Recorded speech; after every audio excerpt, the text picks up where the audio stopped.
આ તરફ દેવભૂમિ દ્વારકામાં ગેરકાયદે દબાણો દૂર કરાયા। કીર્તિ સ્તંભથી સુદામા સેતુ સુધી ડેમોલેશન કરવામાં આવ્યું। સરકારી જમીન પર ગેરકાયદે બાંધકામ ખડક્યા હતા। હોટલ રેસ્ટોરન્ટ બહારના ગેરકાયદે જે હતા દબાણો તેને દૂર કરવામાં આવ્યા।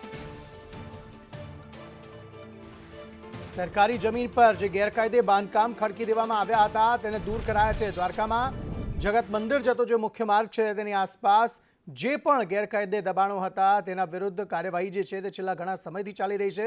તેવામાં આ દબાણોને દૂર કરવાની કાર્યવાહી કરવામાં આવી રહી છે।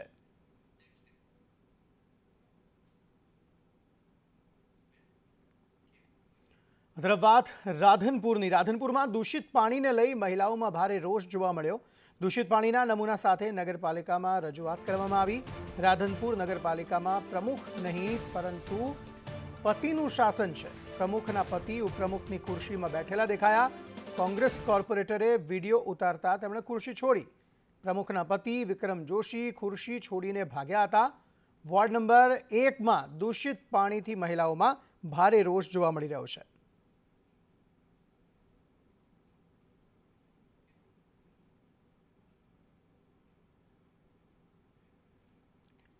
ડીજીપી વિકાસ સહાયને એક્સટેન્શન મળ્યું છે આગામી 6 મહિનાનું। જ્યાં મુખ્યમંત્રી સાથે આજે મુલાકાત તેમની થઈ હતી અને મુલાકાત બાદ આ નિર્ણય લેવામાં આવ્યો છે। વિકાસ સહાયે સવારે મુખ્યમંત્રી સાથે મુલાકાત કરી હતી, ત્યારબાદ આ 6 મહિનાનું એક્સટેન્શન તેમને મળ્યું છે।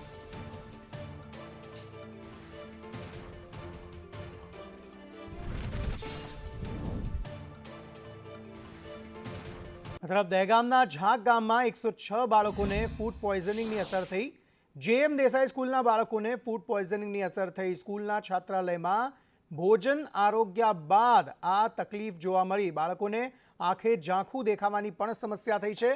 225માંથી 106 બાળકો છે જેમને ફૂડ પોઈઝનિંગની અસર થઈ છે। ગાંધીનગર સિવિલ હોસ્પિટલમાં સેમ્પલિંગની કામગીરી થઈ રહી છે। 24 કલાક તમામ બાળકોને ગાંધીનગર સિવિલમાં રાખવામાં આવશે। ડોક્ટરની ટીમ બાળકોનું ઓબ્ઝર્વેશન કરશે। બાળકોને જોવામાં અને પેટમાં દુખાવાની તકલીફ હોવાની વાત સામે આવી રહી છે।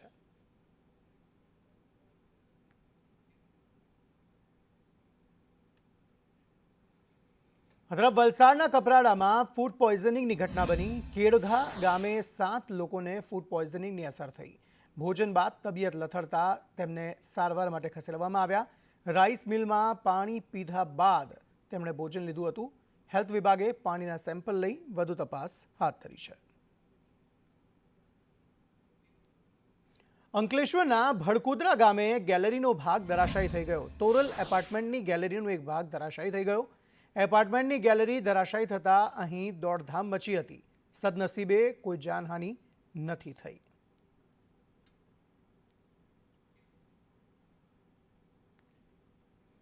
જૂનાગઢમાં મેઘરાજા ધમાકેદાર બેટિંગ કરી રહ્યા છે ત્યારે ગિરનાર પર્વત પર સારો વરસાદ થતાં પર્વતના પગથિયા પરથી વરસાદી પાણી વહેતા થયા છે।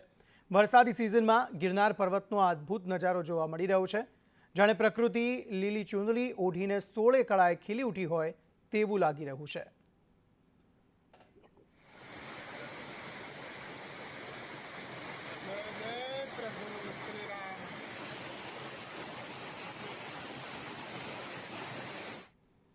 જૂનાગઢમાં વેલિંગ્ટન ડેમ ઓવરફ્લો થયો છે। સિઝનમાં સતત બીજી વખત આ ડેમ ઓવરફ્લો થયો। ભારે વરસાદથી ડેમમાં પાણીની આવક વધી રહી છે। ગિરનાર અને દાતાર પર્વત પર ધોધમાર વરસાદ વરસી રહ્યો છે। આ તરફ જૂનાગઢમાં પણ ભારે વરસાદથી દિવાલ ધરાશાયી થઈ ગઈ। લક્ષ્મણ ટેકરીની બાજુની દિવાલ ધરાશાયી થઈ। દિવાલ ધરાશાયી થતાં રસ્તા પર ટ્રાફિક જામ સર્જાયો હતો। ભવનાથ જતો એક તરફનો રસ્તો બંધ થયો હતો।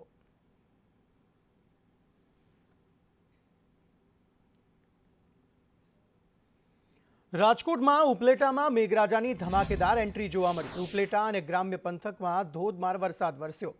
કાદી વિસ્તાર, ભાદર ચોક, સોની બજાર પાણી પાણી થયું છે।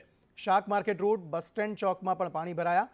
સ્ટેશન રોડ, માર્કેટિંગ યાર્ડ વિસ્તારમાં પણ પાણી ભરાયા છે।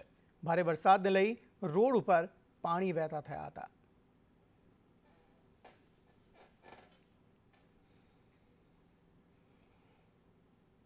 આ તરફ ભુજ તાલુકાના સામત્રા ગામે ધોધમાર વરસાદ વરસ્યો। ભારે વરસાદથી હાઈવે પર પાણી ભરાયા હતા।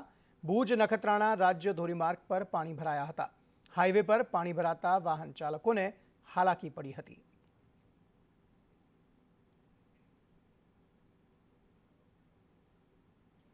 ભરૂચના જંબુસર બાયપાસ ઓવરબ્રિજ બન્યા બાદ ચોમાસામાં બ્રિજનું પાણી આસપાસની સોસાયટીઓમાં ભરાઈ જાય છે, જેનો નિકાલ ન થતાં સ્થાનિકો ત્રાહિમામ પોકારી ઉઠ્યા છે। આરઝુ રેસિડેન્શિયલ સોસાયટી, અરમાન બંગલોઝ અને બાગે ફિરદોસ સોસાયટીઓમાં ગટરના પાણી અને ચોમાસાના વરસાદી પાણીના નિકાલનો મોટો પ્રશ્ન ઊભો થયો છે। આ વિસ્તારોમાં અંદાજે 150થી વધુ મકાનો છે। સ્થાનિકોએ કલેક્ટરને રજૂઆત કરી હતી, સાથે દહેજ જતા માર્ગના વાહનો રોકી ચક્કાજામ કરવાની પણ ચીમકી ઉચ્ચારાઈ હતી। છેલ્લા 10થી 12 વર્ષથી જે વરસાદ જ્યારે ચોમાસું આવે તે દરમિયાન જે દહેજ બ્રિજનું પાણી, તમામ રોડનું પાણી આ સોસાયટીઓમાં પ્રવેશે ને પ્રવેશવાના કારણે તમામ સોસાયટીના રહીશોને જીવન મુશ્કેલ બની જાય છે। બાળકો શિક્ષણથી વંચિત રહે છે। ઇમરજન્સીમાં કોઈ મેડિકલ સારવારની જરૂર પડે તો ગઈ વર્ષે એક ભાઈને જ્યારે ત્યાં એટેક આવેલો, એમ્બ્યુલન્સ ન જઈ શકતા સ્થાનિક રહીશો એને ખાટલામાં ઉચકીને રોડ પર લાવ્યા, ત્યારે એ ભાઈનો જીવ બચ્યો। અત્યારે અમે પ્રશાસનને વિનંતી કરવા આવ્યા છે કે અમારો જે પ્રશ્ન છે એને પ્રાયોરિટી આપીને ગંભીરતાપૂર્વક આનું સોલ્યુશન કરવામાં આવે એવી અમારી લાગણી અને માંગણી છે।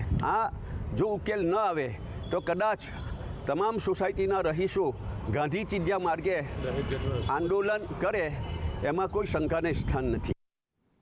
આ તરફ ભુજ નખત્રાણા વચ્ચે રાજ્ય ધોરીમાર્ગ પર ટ્રાફિક સર્જાયો। માનકુવા સામત્રા વચ્ચે હાઈવે પર પાણી ભરાયા હતા। પાણી ભરાતા વાહન ચાલકોને ભારે હાલાકી પડી।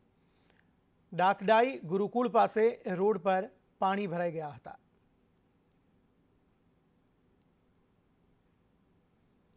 બનાસકાંઠાના ભાબર પંથકમાં સતત વરસાદથી ખેડૂતોને મગફળીના પાક રૂપે આવેલો કોળિયો ઝૂંટવાયો હોવાની પ્રતીતિ જોવા મળી રહી છે।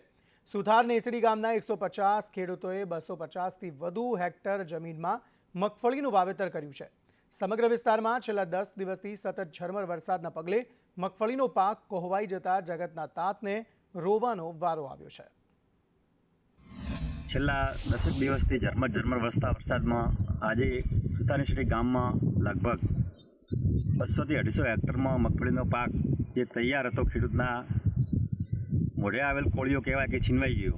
અત્યારે ખેડૂતોને ઝરમર છેલ્લા 10 દિવસથી વરસાદ ચાલુ છે, તેના કારણે ખેડૂતોને મોટું નુકસાન છે। અત્યારે બજારની અંદર 1300-1400નો ભાવ આવી રહ્યો છે।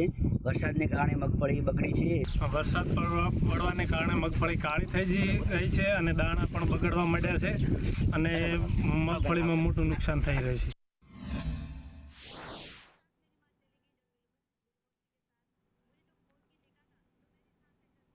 તો આ તરફ બનાસકાંઠા જિલ્લામાં અવિરત વરસાદે જગતના તાતની ઊંઘ હરામ કરી છે। ડીસા પંથકમાં ખેડૂતોએ ઉનાળુ બાજરી અને મગફળીનું વાવેતર કર્યું હતું અને પાક લણવાના સમયે સતત વરસાદથી મગફળી, બાજરીની સાથે ઘાસ પણ બગડી જતા પશુઓને નિભાવવા પણ મુશ્કેલ બન્યા છે। વરસાદના કારણે 1 મહિના અગાઉ બાજરીના પાકમાં મોટું નુકસાન થયું હતું, ત્યારે ખેડૂતોને વ્યાપક પ્રમાણે નુકસાની વેઠવાનો વારો આવ્યો છે।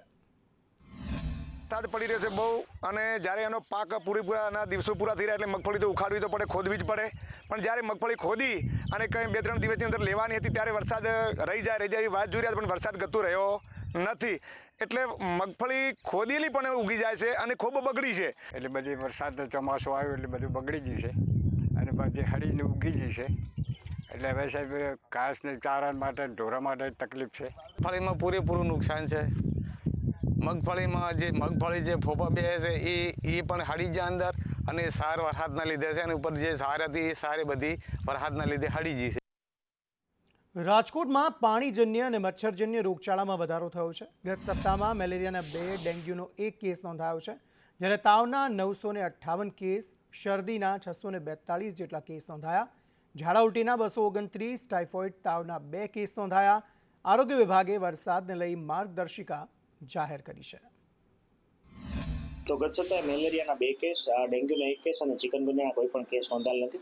આ ઉપરાંત જોવા જઈએ તો સામાન્ય શરદી ઉધરસના જે 642 કેસ, તાવના જે છે 958 કેસ, 229 કેસ જે છે એ ઝાડા ઉલટીના, ઉપરાંત જોવા જઈએ તો ટાઇફોઇડના 2 કેસ અને કમળાના છે 3 કેસ જે છે ગત સપ્તાહે નોંધાયેલા છે। સમાચાર તરફ આગળ વાત કરીએ। અમદાવાદના નારણપુરામાં ભાજપ કાર્યકરની દાદાગીરી સામે આવી। ભાજપ કાર્યકર પૂજન પારેખે જાહેર શૌચાલય તોડી પાડ્યું। પોતાની દુકાન પાસે એએમસીએ બનાવેલ શૌચાલય તોડી નાખ્યું હતું। શૌચાલય તોડ્યા બાદ પૂજન પારેખે લૂલો બચાવ કર્યો કે જેસીબી મશીન આવ્યું તેની ટક્કરથી આ શૌચાલય તૂટ્યું છે. કોઈને વાગે નહીં તે માટે કાટમાળ હટાવ્યો છે. મારા ખર્ચે નવું બનાવવા મેં કહ્યું છે. શૌચાલય તોડી પાડતા એએમસી દ્વારા દંડ પણ ફટકારાયો છે. એજન્સી દ્વારા એ જ વસ્તુને ત્યાં ટચ થઈ ગયું અને એમાંથી એ વસ્તુ ઉપડી ગઈ હતી. એનાથી એ દિવાલ પડી, એના લીધે થઈને એ દિવાલના લીધે થઈને એ વસ્તુ એની ઉપર પડી, મૂતળી ઉપર પડી અને મૂતળી ત્યાં દટાઈ ગઈ હતી. બીજું કંઈ જ કારણ નહોતું. અને તો બી અત્યારે આખું જ આપણે એએમસીને બી રજૂઆત કરી દીધી હતી એ ટાઈમે બી, અને ધારાસભ્ય અને સ્થાનિક કાઉન્સિલરને બધાને રજૂઆત કરી દીધી હતી કે આ વસ્તુ થઈ છે. તો એના માટે થઈને આપણે એને નવી યુટિલિટી ટોયલેટ કોમ્પ્લેક્સ દ્વારા બનાવી આપવાનું છે. ડેપ્યુટી ડાયરેક્ટર સોલિડ વેસ્ટે સૂચના આપી છે કે એની તપાસ કરાવી અને જે પણ નિયમ અનુસાર કડકમાં કડક કાર્યવાહી કરવામાં આવશે. એ ભારતીય જનતા પાર્ટીના છે કે નહીં માહિતી મારી પાસે નથી, પણ જે પણ કાર્યવાહી હશે નિયમ અનુસારની કરવામાં આવશે. એના અનુસંધાને અમારી ટીમ દ્વારા ત્યાં 50,000 જેવી પેનલ્ટી કરેલી છે અને આગળની કાર્યવાહી માટે ડેપ્યુટી ડાયરેક્ટર સોલિડ વેસ્ટમાં વિજય મિસ્ત્રીએ સૂચના આપી એની તપાસ કરાવી અને સંપૂર્ણ વિગત રજૂ કરે અને નિયમ અનુસારની કાર્યવાહી એએમસી દ્વારા કરવામાં આવશે. અમદાવાદ શહેરમાં ફરી એક વખત ભાજપના કાર્યકર્તાની દાદાગીરીનો કિસ્સો સામે આવ્યો છે. નારણપુરા વિસ્તારમાં આ જે જગ્યા દેખાઈ રહી છે, આ જે નારણપુરા વિસ્તારમાં શ્રીજી ચાયવાલે આવેલું છે. આ શ્રીજી ચાયવાલે જે છે તેના માલિક પૂજન પારેખ છે અને તેના દ્વારા અહીં અમદાવાદ મ્યુનિસિપલ કોર્પોરેશન દ્વારા બનાવવામાં આવેલું જાહેર શૌચાલય છે તે તોડી પાડવામાં આવ્યું છે. આરોપ એ લાગી રહ્યો છે કે આ ચાયવાલે દુકાન છે તેની બિલકુલ આગળ આ જાહેર શૌચાલય હતું ને તેના કારણે જ આ પૂજન પારેખ છે તેના દ્વારા આ શૌચાલય છે તે તોડી પાડવામાં આવ્યું છે. હાલ અમદાવાદ મ્યુનિસિપલ કોર્પોરેશન છે 2 દિવસ સુધી તેના દ્વારા કોઈ કામગીરી છે તે કરવામાં આવી ન હતી અને હવે રહીને 50,000નો દંડ જે છે તે આ શ્રીજી ચાયવાલેના જે માલિક છે પૂજન પારેખ તેને ફટકારવામાં આવ્યો છે. કેમેરામેન ચેતન પરમાર સાથે કશ્યપ જોશી, સંદેશ ન્યૂઝ, અમદાવાદ. આ તરફ વડોદરામાં સમસ્યાઓને લઈ આમ આદમી પાર્ટીએ વિરોધ નોંધાવ્યો. મેયરની નેમ પ્લેટને કાળી સહી લગાવી વિરોધ કર્યો. મેયરની નેમ પ્લેટ તોડીને આમ આદમી પાર્ટીએ વિરોધ દર્શાવ્યો. વિરોધને પગલે સત્તાધીશોએ દરવાજાને તાળા પણ માર્યા હતા. ખાડાઓને લઈ તંત્ર દ્વારા કામગીરી ન કરાતા આમ આદમી પાર્ટીના કાર્યકરોમાં રોષ જોવા મળ્યો હતો. રોડ રસ્તાના લીધે એક્સિડન્ટ થઈ રહ્યા છે, ખાડાની અંદર બાઇકો પડી રહી, તો એ રજૂઆત જ્યારે અમે કરવા આવી રહ્યા છે ત્યારે ઝાપાઓને તાળા મારવામાં આવે છે. આટલા બધા વૃદ્ધ મહિલાઓને કૂદીને જ્યારે આવવું પડે છે તો શું પ્રથમ નાગરિકની આ જ જવાબદારી છે? આ જ હોય છે એમનું કામ કે તાળા મારીને એસીવાળી રૂમમાં બેસી રહેવું? ડેપ્યુટી મેયર પણ હતા, એમને રજૂઆત કરવા જણાવવું જોઈએ કે ભાઈ તમે રજૂઆત કરો, શાંતિથી તમારું રજૂઆત કરીને અમે આનું સમાધાન કરીશું. આમ આદમી પાર્ટી કોઈ જે છે વિચારતી નથી આક્રમક ગ્રુપ, પરંતુ જે આજે મેયર તરફથી થઈ રહ્યું છે, કે કમિશનર તરફથી થઈ રહ્યું છે, તે જોતા ખરેખર એક આમ નાગરિકને બી ગુસ્સો આવે એ રીતનું વર્તન છે કે કોઈ બી જનતા આજે આપને કોઈ પણ જાતની દરખાસ્ત કે કોઈ પણ વાત કરવા એના માટે તમે તમારી ઓફિસના ચારે બાજુ તાળાબંધી કરો, કોઈને મળવાના. સુરતમાં રોડ ધોવાણને લઈને મેયરે બેઠક કરી હતી. બેઠકમાં કમિશનર, મેયર, ડેપ્યુટી મેયર હાજર હતા. 3 થી 4 દિવસનું અલ્ટિમેટમ અધિકારીઓને અપાયું છે. રોડના ખાડા અને ડ્રેનેજની કામગીરી કરવા માટે સૂચના અપાઈ છે. ટ્રાફિક ન થાય તે રીતે રિપેર કરવા સૂચના અપાઈ.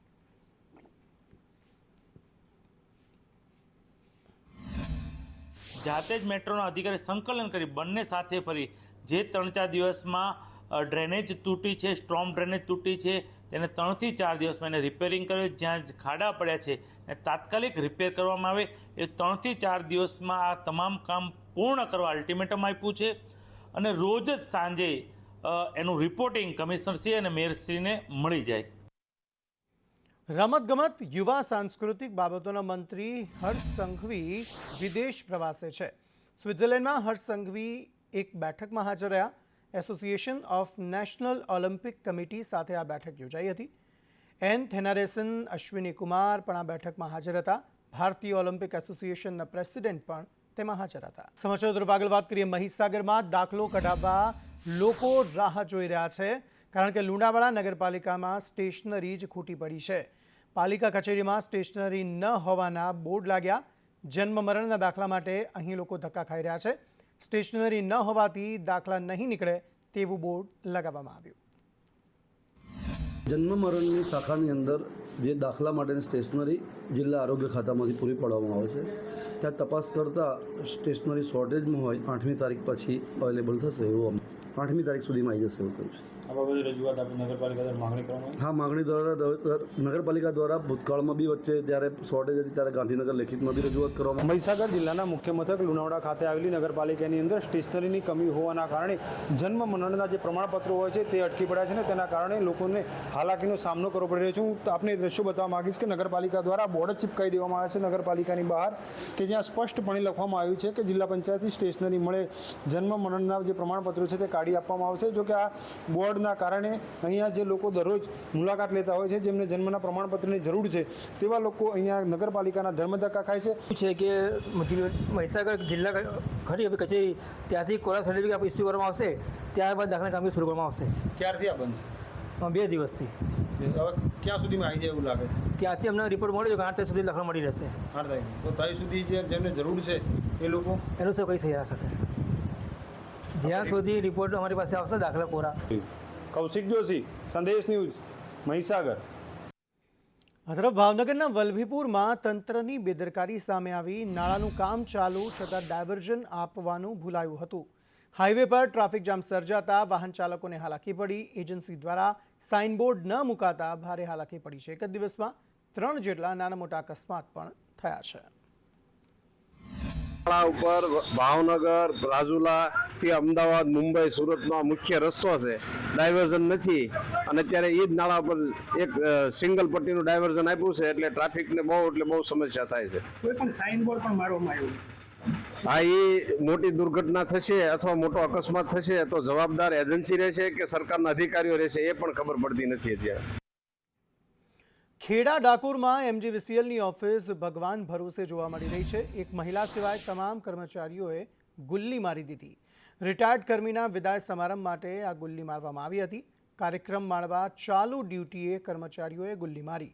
ઓફિસના લાઇટ પંખા ચાલુ રાખીને કર્મચારીઓએ ગુલ્લી મારી હતી.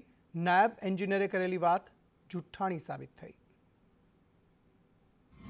11:15 ગયો ત્યારે કોઈ નહોતું. ફરી 11:45 ગયો, સાહેબને ફોન કર્યો, સાહેબે કીધું થોડીક વારમાં આવીશું, પણ કોઈ આવ્યું નહોતું. એટલે એના ધ્યાનમાં રાખીને હું જ્યાં ત્યાં બેઠો હતો ત્યારે શું કોઈ હતું નહીં ને લાઇટ પંખા બધું ચાલુ હતું. આગળ કહેવામાં એવું આવ્યું કે કોઈ સાહેબ હતા, રિટાયરમેન્ટનો કંઈક છેલ્લો દિવસ હતો, એના ફંક્શનમાં ગયા હતા અને મેં ફોન કર્યો હતો ત્યારે એવું કીધું થોડીક વાર કલાકની રાહ જુઓ, અમે આવીએ છીએ. એક મેડમ જ ખાલી હતા જે બિલ ભરે છે પાછળની સાઈડમાં, એ મેડમ ખાલી હાજરમાં હતા.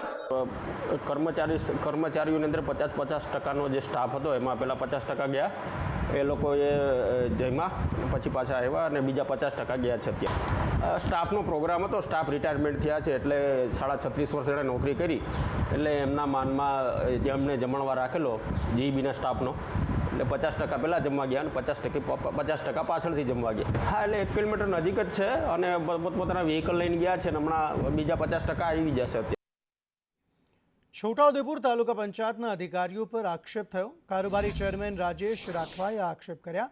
કામગીરીનું ચૂકવણું ન કરતા હોવાનો આક્ષેપ કરાયો. સ્વચ્છ ભારત મિશન અંતર્ગત કામગીરીનું ચૂકવણું થયું ન હતું. SBM શાખામાં અમને બાહેધરી આપી છે કે થોડા 5 થી 6 દિવસમાં અમે એ ચૂકવણું કરી દઈશું. જો ચૂકવણું ના કરવામાં આવે તો ફરી પાછો મેં 1 અઠવાડિયામાં સમગ્ર તાલુકા પંચાયતને કચેરીને તાળાબંધી કરીશ. અને આ વખતે તો મેં થોડા લોકો આવ્યા છે અને આવતા દિવસોમાં સમગ્ર તાલુકા પંચાયતને તાળાબંધી કરીશ. ID પાસવર્ડ બધાના જનરેટ કરવાના થતા હોય છે, એના લીધે થોડું ડિલે થયું છે. હવે ID પાસવર્ડ જનરેટ થઈ ગયા છે એટલે અમે પેમેન્ટ કરવા માટે પ્રોસેસ તાળાબંધી કરવા માટે અમે એટલું બધું જોકે ન જવા દઈએ, કેમ કે ઝડપથી પેમેન્ટ કરવા માટે અમે. તરફ જામનગર જિલ્લાની પ્રાથમિક શાળાઓમાં અપૂરતા શિક્ષકોને કારણે વિદ્યાર્થીઓની સંખ્યામાં ઘટાડો થયો છે. વર્ષ 2024-25માં 10,507 અને ચાલુ વર્ષે 2025-26માં 8,752 વિદ્યાર્થીઓ નોંધાયા. હાલ સ્કૂલોમાં 1 થી 5 ધોરણમાં શિક્ષકોની ઘણા લાંબા સમયથી ખાલી જગ્યા પડેલી છે.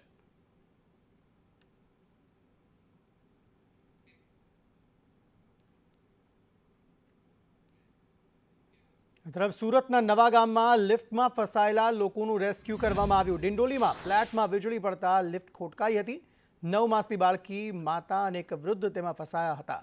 ત્રીજા માળે લિફ્ટ બંધ થઈ જતા ખોટકાઈ હતી અને ભારે જહેમત બાદ બાળકી, માતા અને વૃદ્ધનું રેસ્ક્યુ કરવામાં આવ્યું હતું.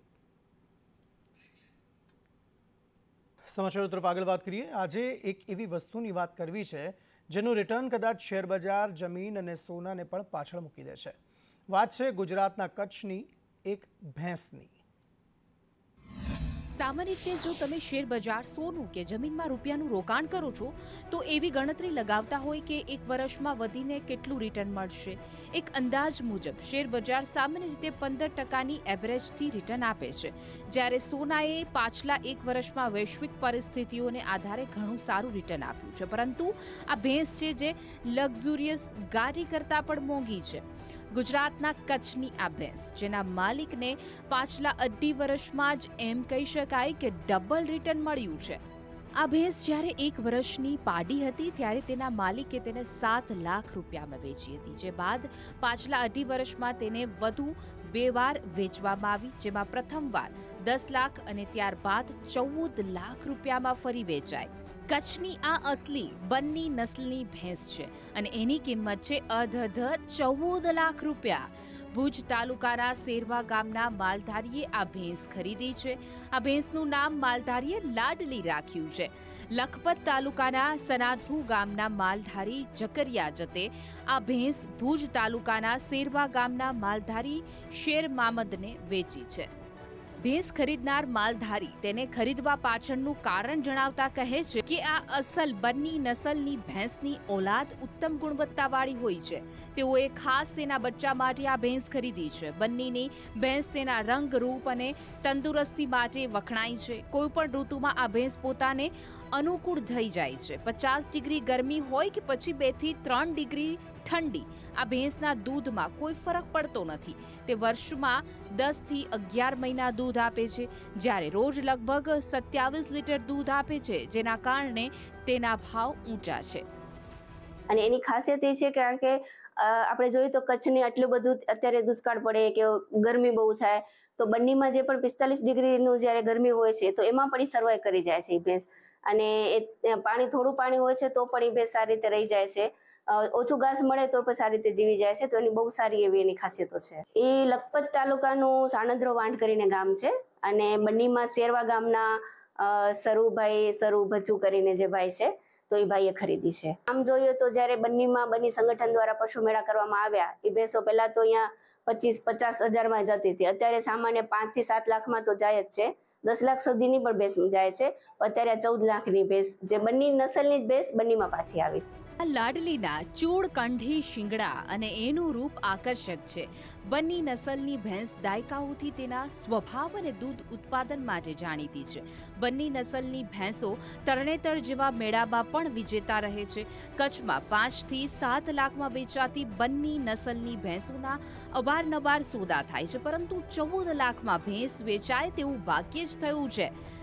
અલ્પેશ ગોસ્વામી, સંદેશ ન્યૂઝ, કચ્છ. રથયાત્રામાં હાથી ભડકવાની ઘટના બાદ તપાસ થઈ છે. જગન્નાથ મંદિરમાં પશુપાલન વિભાગે તપાસ કરી. મદદનીશ પશુપાલન નિયામક ડોક્ટર આરજી પટેલે કહ્યું, જગન્નાથ મંદિરના 17 હાથીઓ સ્વસ્થ હાલતમાં છે. તમામ હાથીની શારીરિક અને માનસિક સ્થિતિ તંદુરસ્ત છે. શારીરિક તપાસમાં પલ્સ રેટ, રેસ્પિરેશન રેટની તપાસ કરવામાં આવી. હાર્ટ રેટ, ટેમ્પરેચર સહિતની પણ તપાસ કરવામાં આવી, જે બધું જ નોર્મલ છે.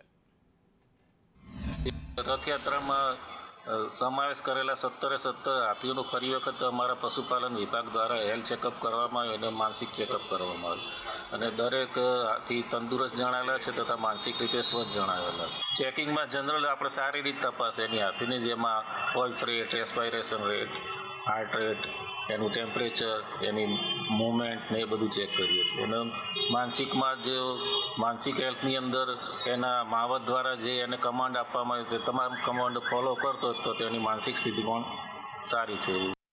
તો જૂનાગઢમાં વરસાદી વાતાવરણમાં સિંહનું કેટવોક જોવા મળ્યું. વિસાવદરના મંડોળિયા રોડ પર સિંહની લટાર જોવા મળી. સમી સાંજે સિંહ લટાર મારવા નીકળ્યો હતો. સિંહની લટારનો વિડીયો સોશિયલ મીડિયામાં વાયરલ થયો છે.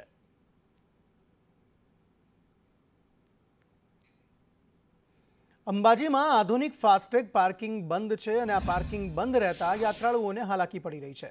ટેકનિકલ નેટવર્ક ઇસ્યુથી પાર્કિંગ બંધ હોવાનો જવાબ મળી રહ્યો છે. દર્શનાર્થે આવતા યાત્રાળુઓ ગાડી રોડ પર મૂકવા મજબૂર બન્યા છે. અમે જ્યારે રાજકોટથી આવ્યા ત્યારે અમારે ગાડી પાર્ક કરવાનો અમને પ્રોબ્લેમ થયો છે, તો અમે સંસ્થાને વિનંતી કરીએ છીએ કે અમને અહીંયા ગાડી પાર્ક કરવાની આપો. અમે રોડ ઉપર ગાડી રાખીએ. અમે 45 બૈરાઓ બસ લઈને આવ્યા છે. અમે આજે બહુ જ હેરાન થયા છે. એટલે વિનંતી કરીએ છીએ જય અંબે કહીને કે અમને અહીંયા પાર્કિંગ માટેની કોઈ સારી જગ્યા આપો. યાત્રાધામ અંબાજી ખાતે આજે હું ઘરેથી ગાડી લઈને નીકળ્યો ત્યારે ટ્રાફિકના દ્રશ્યો જોવા મળ્યા. આજે જે અંબાજી મંદિરનું પે પાર્કિંગ છે તે ટેકનિકલ ઇસ્યુના કારણે બંધ જોવા મળ્યું. તેના લીધે અંબાજીમાં ટ્રાફિકના દ્રશ્યો સર્જાઈ રહ્યા છે અને જે પેસેન્જરો આવે છે તેમને પણ હાલાકી જોવા મળી રહી છે અને મંદિરના સામે આડેધડ ગાડીઓ પાર્કિંગ જોવા મળી છે. તે ખૂબ જ દુઃખની બાબત છે અને આના લીધે ટ્રાફિકના દ્રશ્યો અને એક વરસાદી માહોલના કારણે પણ લોકોને તકલીફ પડી રહી છે. ગુજરાતના સૌથી મોટા શક્તિપીઠ અંબાજીની વાત કરવામાં આવે તો જ્યારે કહી શકાય છે કે જે આપ જોઈ શકો છો અહીંયા દ્રશ્યો છે તે આ જે ફાસ્ટેગ જે ટેકનિકલ ખામીના કારણે જે ફાસ્ટેગ બંધ થયું છે અને આ પાર્કિંગ ખાને પડી છે, ત્યારે દિવસ દરમિયાન લાખોની સંખ્યામાં ભક્તોમાં અંબાના દર્શન કરવા આવતા હોય છે, ત્યારે આ ભક્તો છે તે રોડ ઉપર પાર્કિંગ કરવા, જે વાહનો પાર્કિંગ કરવા જે મજબૂર બન્યા છે અને આ વાહનો રોડ ઉપર પાર્કિંગ કરતા ટ્રાફિક પણ અડચણ બનતું હોય છે. ત્યારે આ ટેકનિકલ ખામીના કારણે જે ફાસ્ટેગ જે બંધ થયું છે તેને તાત્કાલિક ચાલુ કરવામાં આવે તેવી યાત્રિકોની માંગ ઉઠી રહી છે. લક્ષ્મણ ઠાકોર, સંદેશ ન્યૂઝ, અંબાજી. પાવાગઢ ખાતે યાત્રાળુઓ પાસેથી ઉઘાડી લૂંટ ચલાવવામાં આવી રહી છે. રોડની સાઈડમાં પાર્કિંગના પૈસા લેવાય છે. સરકારી જગ્યા પર પાર્કિંગના નામે 100 રૂપિયાની વસૂલાત થઈ રહી છે. 100 રૂપિયાનું ઉઘરાણું કરતા લોકો કેમેરામાં કેદ થઈ ગયા. કાચી પાવતી આપીને આ પૈસા વસૂલવામાં આવે છે. પ્રવાસીઓ પાસેથી પૈસા લેનાર સામે પગલાં લેવા માંગ થઈ રહી છે. અમને અધિકાર કોઈ અધિકાર નહીં. બધા અહીંયા ગાડી ઠેઠો ઠેઠ લગીને બધા પાર્કિંગ કરાવે છે. ગાડી હાંચવાના જેમે કોઈ નુકસાની ના થાય, ઘણી બધી નુકસાની થઈ છે. સરકારી જગ્યાએ સાચવવાની જરૂર છે એમ પડી એ લોકો એમની માથે મૂકીને જાય છે. અમે કેવું છે કે જોડે ગાડી મૂકેલી છે. એક જેને કોઈ અહીંયા ગાડી મૂકવા આવે કે ભાઈ મારે ગાડી કોને કીધું કે આ સાચવવાનું ને 100 રૂપિયા લેવાના ધ્યાન રાખવા માટે કોઈ બી અહીંયા ગાડી કે ભાઈ મારી ગાડી સાચવજો, મારી ગાડીમાં કોઈ નુકસાન ના થાય. સરકારી જગ્યા પર અમે એકલા નથી ઉઘરાવતા. ગાડી હાંચવાના અમે જે ગાડીઓ હાંચીએ કેટલા જણ પૈસા રીતે આ રીતે આખા પાવાગઢ 2 કિલોમીટર લગીને આ બાબતે પોલીસ તરફથી કાર્યવાહી થનાર છે. એ લોકોએ પોલીસને કાર્યવાહી કરવા માટે જાણ પણ કરી છે. રવિવારના દિવસે જે વધારે ભીડ હોય છે કારણોસર નીચે જે પાર્કિંગ ગેરકાયદેસર રીતે થાય છે, આરએમબીનો રસ્તો છે અને એ બાબતે ટ્રાફિક પોલીસ પણ કાર્યવાહી કરનાર છે. જે ખોટી પ્રવૃત્તિઓ કરતા હશે એના વિરુદ્ધ કાયદેસરની કાર્યવાહી વહીવટીતંત્ર તરફથી કરવામાં આવશે. જામનગરના પટેલ કોલોની વિસ્તારમાં એક એપાર્ટમેન્ટના ગ્રાઉન્ડ ફ્લોરના ફ્લેટમાંથી પોલીસે કૂટણખાનું ઝડપી પાડ્યું. મહિલા સંચાલિત કૂટણખાનામાંથી મહિલા અને 2 પુરુષ ગ્રાહક ઝડપાયા. ઘટના સ્થળ પર પોલીસે 35,020 રોકડા રૂપિયા કબજે કર્યા. જ્યારે પોલીસે ફરિયાદી બનીને 3 લોકો સામે ગુનો નોંધ્યો છે. વર્ષાબેન વાઇફ ઓફ સંજયભાઈ કિશોરભાઈ ધકાણ. આ બેન પોતાના ભોગવટાવાળા કબજાવાળા ભાડેથી આપેલા મકાનમાં એક બહારથી બેન બોલાવી અને એ અલગથી એક ગ્રાહક તરીકે આરોપી નીતેશભાઈ શાંતિલાલ વસાને બોલાવી પોતાના ભોગવટાવાળી જમીન જે મકાન છે એનું સારી સુખ મળવા માટે કૂટણખાનું ચલાવવા માટે આપેલા હોય અને આરોપીઓને કાયદેસરની કાર્યવાહી આગળ ચાલુ છે. રેશનિંગની દુકાનના સંચાલકની સરકાર સાથે ઠગાઈ જોવા મળી. સુરતના ઉધનામાં પુરવઠા વિભાગની રેડમાં આ પર્દાફાશ થયો છે. દુકાન સંચાલક અને કર્મચારીએ 7 લાખની ઠગાઈ કરી. પુરવઠાની રેડમાં સંચાલક કેનેડા હોવાનું બહાર આવ્યું. કર્મચારીએ સંચાલકની નકલી ફિંગરપ્રિન્ટ બનાવી હતી. નકલી ફિંગરપ્રિન્ટના આધારે લોગિન થઈને તે અનાજ વેચતો હતો. પુરવઠા વિભાગે પાંડેસરા પોલીસ મથકે ફરિયાદ નોંધાવી છે. સાહેબ, આખું કાંડ કેવી રીતના બહાર આવ્યો, કેવી રીતના ફરિયાદ નોંધાવવામાં આવી? રાજ્ય કક્ષાએથી ડીએસઓ સાહેબને મળેલ સૂચના અન્વયે U51 નંબરની દુકાન ઉપર પરવાનેદારની ગેરહાજરીમાં અનાજ વિતરણ ચાલુ હોવાનું અને પરવાનેદાર શ્રી વિદેશ ગયેલ હોવાની ફરિયાદ મળેલ હતી. એટલે એ અનુસંધાનમાં જ્યારે તપાસ કરવામાં આવી દુકાનના સ્થળે તો એ વાતમાં તથ્ય જણાયેલ અને પરવાનેદાર શ્રી ગેરહાજર હતા. તેમ છતાં અનાજનું વિતરણ ચાલુ હતું. એટલે એ બાબતે વિગતવાર તપાસ કરતાં એવું જાણવા મળેલ છે કે તોલાટ દ્વારા દુકાનદારશ્રીની સહમતિથી એમના જમણા હાથના અંગૂઠાની રબરની ડુપ્લિકેટ છાપ બનાવવામાં આવેલી અને એના દ્વારા એ લોકો લોગિન કરીને અનાજનું વિતરણ કરતા હતા. સરકારશ્રી દ્વારા મે મહિનામાં જે અનાજ વિતરણ માટે ફાળવવામાં આવ્યું હતું, મે મહિનામાં મે અને જૂન 2 મહિનાનું અનાજ વિતરણ માટે ફાળવવામાં આવ્યું હતું અને હાલમાં જુલાઈ અને ઓગસ્ટ એ મહિનાનું અનાજ વિતરણ માટે આપવામાં આવેલું છે. કેમેરા પર્સન અજીત પટેલ સાથે મનીષ પરમાર, સંદેશ ન્યૂઝ, સુરત. જસદણના વડોદના પૂર્વ સરપંચ પર દુષ્કર્મની ફરિયાદ નોંધાતા તેમણે આપઘાત કર્યા છે. આ મામલે મૃતકના પરિવારજનોએ ફરિયાદ નોંધાવનાર મહિલા સહિત 3 લોકો પર આપઘાત માટે મજબૂર કર્યાના આક્ષેપ લગાવ્યા. સાથે મૃતકના પરિવાર દ્વારા મૃતદેહ સ્વીકારવાની ના પાડી ગામની જ વિધવા મહિલા, તેના 2 પુત્ર અને સરપંચ હિંમતસિંહ ડાભી વિરુદ્ધ FIR દાખલ કરવાની માંગ કરી છે. અમારા ગામમાં 4 વ્યક્તિ માથે FIR દાખલ થઈ છે. નામ છે ડાભી હિંમતભાઈ ગોરધનભાઈ, તેમજ ગૌબેન ઓળખ્યા, તેમજ તેમનો દીકરો જલો અને સંજય માથે ખોટી FIR દાખલ કરવામાં આવી. કોને FIR દાખલ કરી છે? એ દલિતભાઈએ કરી છે. એનું કારણ એ છે કે ગૌબેન માથે વારંવાર ખોટા અત્યાચાર આ મરનાર વ્યક્તિ કરતા હતા. કે ભાઈ પોલીસે કોઈ પણ પ્રકારના આધાર પુરાવા વગર સીધી FIR દાખલ કરી અને ગુનો દાખલ કરી દીધો હોય. તો અમારા સમાજ અત્યારે 400-500 જણા ભેગા થયા છે. બધાની માંગ એવી છે કે પોલીસે કોઈ પણ પ્રકારની તપાસ કર્યા વગર જો FIR દાખલ કરતા હોય તો આ FIR રદ થવી જોઈએ. મોરબી શહેરના વિવિધ પ્રશ્નો અંગે જિલ્લા પોલીસ વડાના અધ્યક્ષસ્થાને લોક દરબાર યોજાયો હતો, જેમાં શહેરના અલગ અલગ વિસ્તારોમાં ટ્રાફિક જામને લગતી સમસ્યાઓને લઈ પ્રશ્નો ઉઠાવવામાં આવ્યા હતા. સાથે શાળા કોલેજની બહાર રોમિયોગીરી કરતા તત્વો સામે એક્શન લેવા તેમજ શાળાથી 100 મીટર સુધીના વિસ્તારમાં પાન મસાલાનું વેચાણ બંધ કરવા રજૂઆત કરાઈ હતી. પોલીસ દ્વારા તમામ પ્રશ્નોનું વહેલી તકે નિરાકરણ લાવવામાં આવશે તેવી ખાતરી પણ આપવામાં આવી હતી. હેતુ પ્રજા તરફથી પોલીસ ડિપાર્ટમેન્ટને લગતા કોઈ સલાહ સૂચન હોય અથવા એવા કોઈ પ્રશ્નો હોય તો એને આપણે તાત્કાલિક નિરાકરણ કરવા માટે મિટિંગના આયોજન કરવામાં આવેલા હતા અને એમાં એના તરફથી જે પ્રશ્નો આપને મળ્યા છે એની નોંધ લઈને અને આવનાર સમયમાં એના ઉપર ત્વરિત એ પ્રશ્નોના નિકાલ થાય એના માટે સૂચના પણ આપી છે અને તમામ પ્રશ્નોના નિકાલ કરવામાં. રાજકોટ એરપોર્ટ પર મોકડ્રીલ યોજાઈ પ્લેન ક્રેશ થયું તે ઘટના અંગે આ મોકડ્રીલ યોજાઈ હતી. CISF ફાયર સહિતના મોકડ્રીલમાં જોડાયા હતા. સિવિલ સ્ટાફ પણ આ મોકડ્રીલમાં જોડાયો હતો.